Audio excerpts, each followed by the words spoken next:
এবার সাবেক তথ্য প্রতিমন্ত্রী আরাফাত গ্রেফতার হয়েছেন।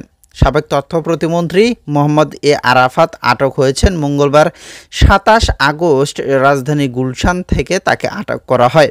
দ্বাদশ জাতীয় সংসদ নির্বাচনে ঢাকা ১৭ আসন থেকে জয়ী হন আওয়ামী লীগের প্রার্থী মোহাম্মদ এ আরাফাত। পরে তিনি শেখ হাসিনার নতুন মন্ত্রিসভায় প্রতিমন্ত্রী হিসেবে শপথ নেন।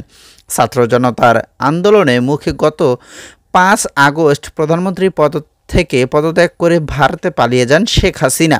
এরপর ৮ আগস্ট নোবেল জয়ী ডক্টর মোহাম্মদ ইউনূসের নেতৃত্বে অন্তর্বর্তীকালীন সরকার গঠিত হয়। এদিকে সরকার পতনের পর সাবেক এই প্রতিমন্ত্রীকে জনসম্মুখে দেখা যায়নি। দর্শক শ্রোতা, তিনি যে এইভাবে পালিয়ে ছিলেন এতদিন, কেউ তাকে দেখতে পারে নাই। এদিকে আরেক ঘটনা ঘটে গেছে। এই সাবেক আরাফাতের গ্রেপ্তার পরে কিন্তু তিনি গুলশান থানায় মিষ্টি নিয়ে গেছেন হিরো আলম। তার ঈদ লেগে গেছে। আপনারা জানেন যে হিরো আলম কিন্তু তাকে উল্লেখ করে একটা সিনেমা বানাচ্ছে, যেটার নাম হচ্ছিল আরাফাতের চার বউ।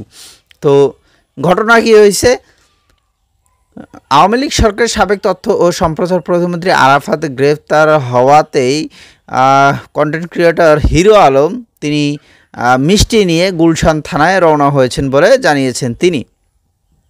হিরো আলম বলেন, আপনারা দেখেছেন আমি ঢাকা ১৭ আসনে উপনির্বাচনে বনানী বিদ্যানিকেতন স্কুল অ্যান্ড কলেজের ভোট কেন্দ্রে পরিদর্শনে গিয়েছিলাম। সেখানে প্রতিমন্ত্রী আরাফাতের নির্দেশে কিছু লোক আমাকে মেরে ফেলতে চেয়েছিল। দায়িত্বরত পুলিশও আমার পাশে দাঁড়ায় নাই, কোনো মতে বেঁচে ফিরছিলাম। আমরা কিন্তু দেখছি এখনও সামাজিক যোগাযোগ মাধ্যমে সেই দৌড়ানিটি এখনও দেখা যায়।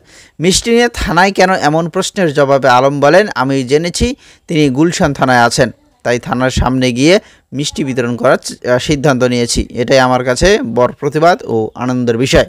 এদিকে মোহাম্মদ আলী আরাফাতের বিরুদ্ধে আগামীকাল বুধবার কোর্টে গিয়ে মামলা করার কথাও জানান হিরো আলম। এই হচ্ছিল অবস্থা। শেখ হাসিনার এক একটা করে হাতিয়ার গ্রেপ্তার হচ্ছে। তো এই মোহাম্মদ এ আরাফাত সম্পর্কে আপনাদের কোনো মতামত থাকলে সেটা কমেন্টে জানাতে ভুলবেন না। তো ভালো থাকবেন, ধন্যবাদ সকলকে। এবং আজকে কিন্তু আদালতে ইউনূস সাহেবকে তোলা হয়েছে, দেখা যাক সেখানে কী আপডেট আসে।